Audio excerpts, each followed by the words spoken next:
जी हाँ, स्वागत है आप सभी लोगों का आज के इस लेक्चर में। शुरू करने से पहले मैं आप सभी लोगों से रिक्वेस्ट करता हूँ, अगर आप अभी तक हमारी चैनल से वीडियो लेक्चर्स देख रहे हो और आपको अच्छा लग रहा है तो प्लीज़ जाके चैनल को सब्सक्राइब कीजिए और वीडियो को एक लाइक ज़रूर दे देना। चैनल को अपने दोस्तों के साथ शेयर कर लो, अपने फ्रेंड्स के फेसबुक ग्रुप्स, व्हाट्सएप ग्रुप जहाँ पर भी हैं, एक एक शेयर हर किसी का हक बनता है, वो आप ज़रूर कर लेना ताकि हमारी चैनल भी थोड़ी सी ग्रो करे।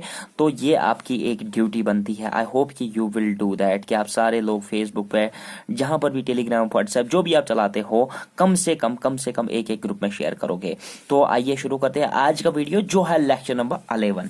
बहुत ही इंपॉर्टेंट टॉपिक आज आप ये वीडियो में ध्यान देना। मैं गारंटी के साथ बताता हूं कि आपके 2 नंबर पक्के हो गए। अगर 2 क्वेश्चन इसमें से आ गए तो 2 नंबर आपके पक्के हो गए। एक भी क्वेश्चन आपसे नहीं छूटेगा, ये मेरी गारंटी रहेगी। बस कॉली आप मुझे अगले 5 मिनट दीजिए, कॉन्सेप्ट सीखिए, उसके बाद आपको मजा आ जाएगा। उसके बाद मैं अपने एप्लीकेशन पे, जो आपको डाउनलोड करनी है, वहां पर एक प्रैक्टिस सेट डेली फ्री में दे दूंगा। वहां पर आप क्वेश्चंस को प्रैक्टिस कर लीजिए, एमसीक्यूज को प्रैक्टिस कर लीजिए। उसके बाद कुछ नहीं करना, बस हो गया प्रॉब्लम्स ऑन एजेस। आज तक ये टॉपिक आपको डराता होगा, लेकिन आज के बाद नहीं डराएगा, क्योंकि आज के इस वीडियो में मैं आपको बेसिक्स बता दूंगा, कंसेप्ट बताऊंगा, लॉजिक बताऊंगा और एमसीक्यू सॉल्व करेंगे पूरी तरीके से। ये सारी चीजें बहुत आसानी तरीके से मैं आपको समझाने वाला हूं। शुरू करते हैं वीडियो को without wasting your time. Concept पे ध्यान देते थे। देखो, सबसे जरूरी बात, पहली चीज मैं अगर बता दूं कि हमारे पास टाइम 3 तरीके का होता है: प्रेजेंट, पास्ट और फ्यूचर। प्रेजेंट, पास्ट और फ्यूचर, प्रेजेंट, पास्ट और फ्यूचर। मेरे साथ दोहराइए, प्रेजेंट, पास्ट और फ्यूचर। जी हाँ, टाइम जब 3 तरीका का होता है तो हम किस तरीके से देखते हैं। देखो, अगर हमें प्रेजेंट एज पे क्वेश्चन फोकस करता है तो उसको हम एक्स मान लेते हैं। अगर क्वेश्चन फोकस करता है पास्ट एज में तो उस पर एक्स मान लेते हैं। देखो, ये चीजें एक्स एक्स छोड़ो छोड़ो छोड़ो ये बात। देखो, अगर हमें पास्ट से प्रेजेंट की ओर जाना है तो एड ऑन होता है, यहां पर आप प्लस का साइन लगा लोगे। ये चीज अभी आपको समझ में आ जाएगा। अगर आपको पास्ट में प्रेजेंट से प्रेजेंट तक जाना है तो प्लस साइन लगेगा, और अगर आपको पास्ट प्रेजेंट से फ्यूचर में जाना है तब भी प्लस साइन लगेगा। अब अगर आपको फ्यूचर से पास्ट प्रेजेंट में जाना है तो माइनस साइन लगेगा, सब्ट्रैक्ट होगा, कुछ हिस्सा सब्ट्रैक्ट होगा। क्या होगा वो मैं बता दूंगा, अभी आप ध्यान दीजिए। और अगर आपको प्रेजेंट से पास्ट में जाना है तब भी सब्ट्रैक्ट होगा। ये चीज क्रोनोलॉजी याद रख लीजिए। अगर आपको पास्ट से प्रेजेंट में जाना है तो प्लस लगेगा, ऐड होगा। प्रेजेंट से फ्यूचर जाना होगा, ऐड लगेगा। फ्यूचर से वापस आना होगा तो सब्ट्रैक्ट करते जाइए। कहां पर सब्ट्रैक्ट करना है, किसको सब्ट्रैक्ट करना है, ये छोड़ दीजिए। जनतक ये आपको अभी अभी समझ में आने वाला है। अब यहां पर एक और चीज बहुत ही ज्यादा important, very very important, note कर दीजिए। Difference of ages always remain same. जो कि मान लो अगर आप अभी 10 साल के हो, ठीक है, और अगर आपका भाई 5 साल का है तो आप में डिफरेंस कितनी है, आप में डिफरेंस 5 साल की है, ठीक है। अब अगर आप 20 साल के हो गए तो आपका भाई कितने साल का होगा, 10 साल का नहीं होगा, वो 15 साल का होगा। क्यों? क्योंकि difference of ages always remain same. ये चीज याद रख लेना कि हमेशा डिफरेंस जो एजेस की होती है 2 व्यक्तियों के दरमियान, वो हमेशा सेम रहेगी, चाहे टाइम किधर से किधर, चाहे आज से 5 साल पहले अगर इसकी एज 5 साल होगी तो ये उसी वक्त पैदा हो गया होगा, यानी कि इसकी एज 0 होगी, तो डिफरेंस फिर से क्या रही, 5 साल। तो इस तरीके से आपको डिफरेंस ऑफ एज हमेशा किसी भी टाइम में सेम रहती है। ऐसा नहीं कि डिफरेंस ऑफ एजेस कभी कम होती है, कभी ज्यादा होती है। 2 व्यक्ति, अगर एक, आपने भी देखा होगा, अगर आपका भाई आज 2 साल बड़ा था वो कल भी 2 साल बड़ा होगा, आज से 100 साल बाद भी 2 साल बड़ा होगा। ये लॉजिक रख लीजिए याद। अगर तो बोर्ड आज से बोर्ड पागा कलकत्ती यम साथ तो विशु साइज तम साथ जोवरी बोर्ड अगर तो लाकोट बोय ओसु साइज जोवरी लाकोट साइज आज तो जोवरी लाकोट पागते कलकत्ती यम साथ तो विशु तम साथ ऐसो जोवरी लाकोट। सो इस बात को ध्यान में रख लीजिए कि difference of ages always remain same. यही बात मैंने जब कश्मीरी में बताई थी, वो ये चीज आपको बहुत ज्यादा समझ में आ गया होगा। क्यों मैंने कश्मीरी में एग्जाम्पल दे दी, यही चीज difference of ages always remain same. ये चीज मैंने अंग्रेजी में बताया। क्यों? ये बहुत इंपॉर्टेंट है। अभी आपको नहीं लगेगा, लेकिन आगे आने वाले क्वेश्चंस में आपको ये लगेगा कि कितना इंपॉर्टेंट है। जब अंग्रेजी में एमसीक्यू आएगा तो तब आपको पता चल जाता है कि ये पॉइंट कितना इंपॉर्टेंट है। लेकिन अभी आप फिलहाल यहाँ पर ध्यान दीजिए, कॉन्सेप्ट सीख रहे हो आप, कॉन्सेप्ट हो।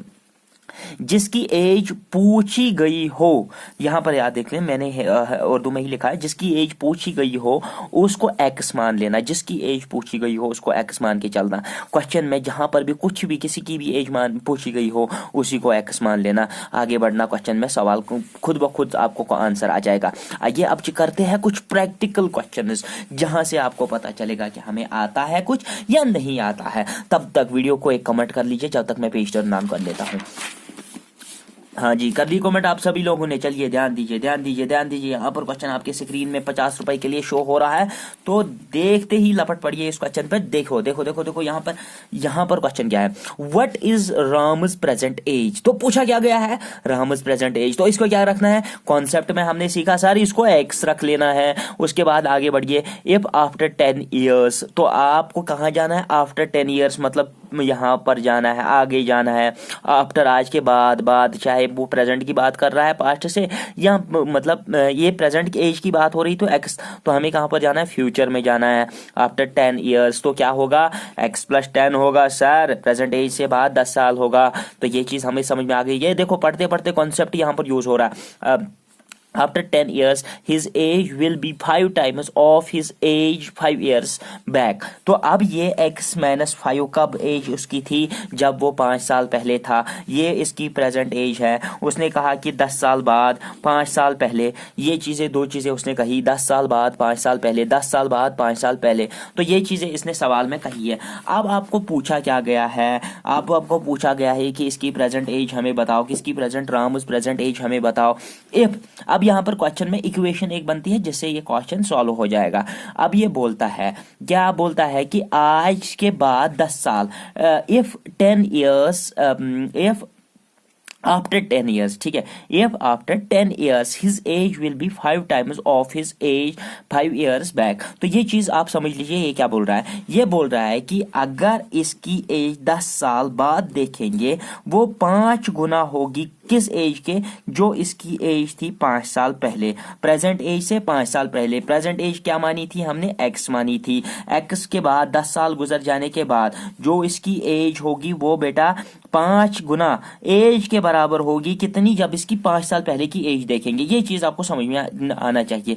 ये इक्वेशन बनाना आपको आ गया, क्वेश्चन बहुत आसान है। यहाँ पर आपको क्या करना है, x plus 10 is equal to 5x minus 25। तो ये 5, ये आप इस तरीके से लिख लीजिए।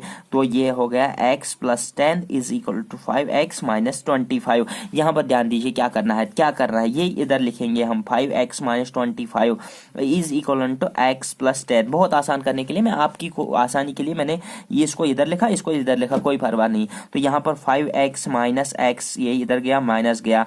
अब ये 10 था यहाँ पर माइनस 25 था, ये बनेगा प्लस 25।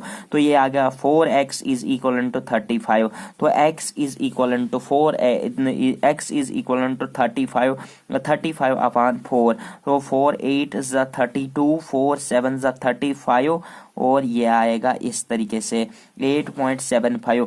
ऊपर आंसर में देख लीजिए x की एज, प्रेजेंट एज क्या आ गई, 8.75, प्रेजेंट एज 8.75।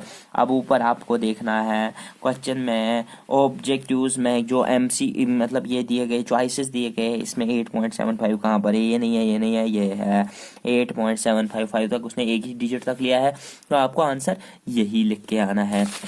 मूव कर लेते हैं नेक्स्ट क्वेश्चन की ओर। नेक्स्ट क्वेश्चन आपकी स्क्रीन पे यू रहा, चलो टूट पड़ो इस क्वेश्चन पे। The age of the ratio of the present ages of Saima and her mother is 2:9। मतलब इसने क्या पूछा है, इसने पूछा है कि प्रेजेंट एजेस का रेशो कितना है, 2:9। लेकिन हमें पूछा गया है यहाँ पर ये प्रेजेंट एजेस का रेशो इतना है।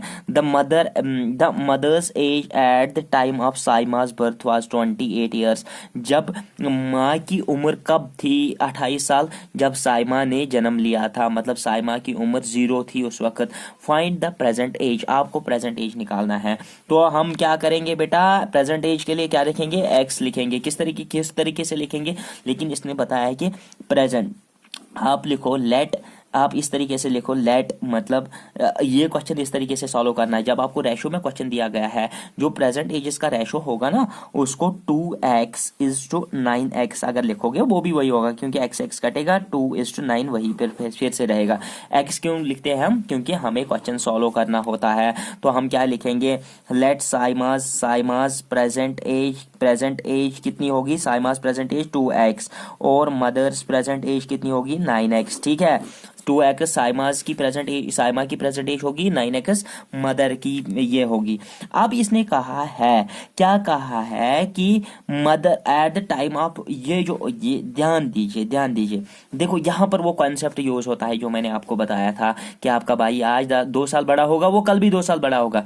अब इसकी माँ जो थी वो जन्म लेने के टाइम कितनी साल बड़ी थी, 28 साल, तो वो आज भी 28 साल बड़ी होगी ना। हाँ, तो आप लिखोगे ना कि अगर इसकी प्रेजेंट एज कितनी है मदर की, वो मदर की प्रेजेंट एज 9x है, और इसकी साइमा की प्रेजेंट एज क्या है, 2x है, तो इनकी डिफरेंस अगर आप देखोगे वो 28 साल ही तो होगी।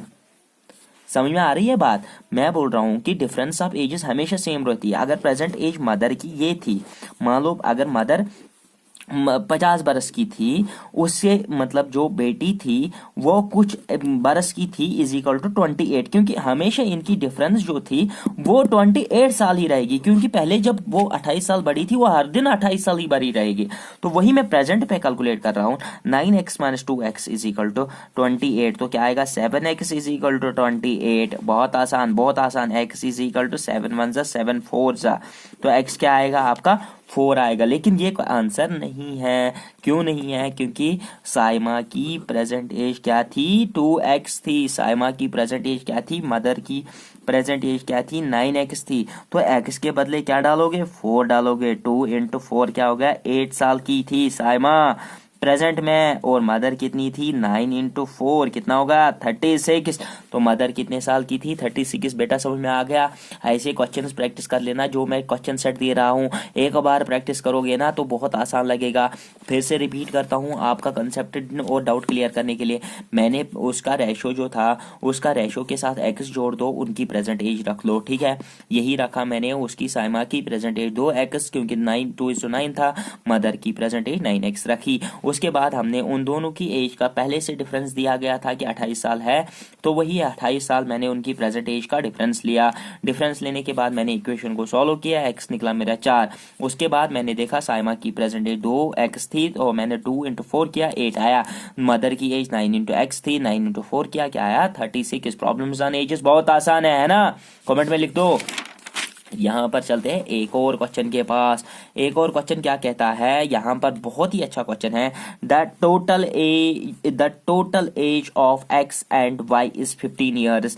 कहते हैं कि x + y की एज कितनी है, 15 साल। लेकिन इतना ही नहीं है, 15 years more than the sum of ages of y, 15 years more than the sum of ages of y and z।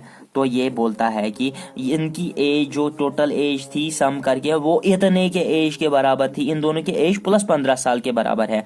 वही चीज मैंने लिखा। ठीक है, अब आपको बताना है, यहाँ पर पूछा गया x is how many years older than z। आपको बताना है कि x कितने साल बड़ा है z से। सॉल्व कर लेते हैं, देखते हैं। x + y is equal to 15 + y + z।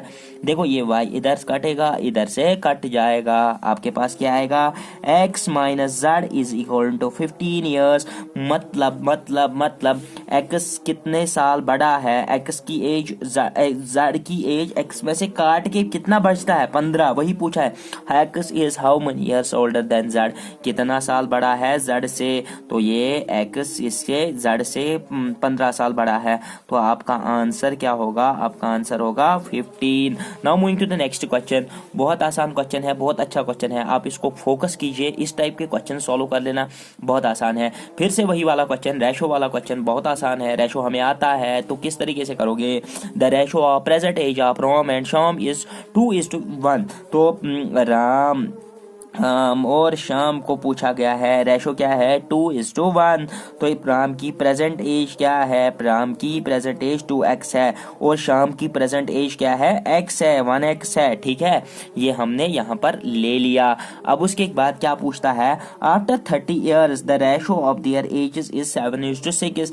After 30 years मतलब आज के प्रेजेंट एज के बाद आफ्टर 30 ईयर्स तो इसकी एज क्या होगी, रामज न्यू एज, राम की न्यू एज क्या होगी सर 2x + 30। उसकी प्रेजेंट एज थी इतनी, उसके बाद 30 साल बढ़ा दो, वही होगी ना उसकी प्रेजेंट एज। ठीक है, और शाम की प्रेजेंट न्यू एज कितनी होगी, शाम की न्यू एज x + 30, क्योंकि बॉस की पहली एज x थी, उसके बाद 30 साल बड़ा हुआ तो इतनी इनकी एज थी।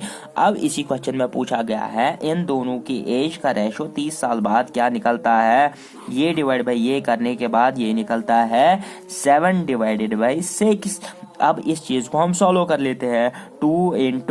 6 × 2 कितना होगा, 6 2 ज़ा 12x + 6 3 ज़ा 180 = 7x। ठीक है, प्लस 7 3 ज़ा 21 210। ठीक है, बहुत आसान बहुत आसान। यहाँ पर 12x में से 7x गए, कितने x बचे 5x। तो यहाँ पर 210 में से 180 गए तो कितने बचे, 210 में से 180 गए तो 30 बचे ना। तो x is equal to 30 divided by 5, 5 1 ज़ा 5 6 ज़ा। तो x कितना निकला, x हमारा 6 निकला। हमें पूछा गया है कि what is the present age of Ram and Shyam, Ram की प्रेजेंट एज क्या है, शाम की x क्या निकला हमारा, x निकला 6 साल। प्रेजेंट एज क्या थी 2 × x, तो यहाँ पर 2 × 6 कितना आ गया 12। और इसकी शाम की x ही थी तो x के मायने क्या है, x के मायने 6 है। अगर राम की प्रेजेंट एज कितनी निकली 12 और शाम की प्रेजेंट एज कितनी निकली 6 निकली। ये आसानी से समझ में आ गया कि नहीं आ गया? अगर समझ में आ गया तो कमेंट में हमें बता दो कि सर हमें आपका पढ़ाना बहुत अच्छा लग रहा है या बहुत गंदा लग रहा है, कैसा भी लग रहा है कुछ तो बोलो। मरे हुए चेहरों में से मत बनो बोलने वाले। Always be among the speakers, don't be among the people who remain always mum. Thank you and good bye, have a night ये बेस्ट कैरियर है।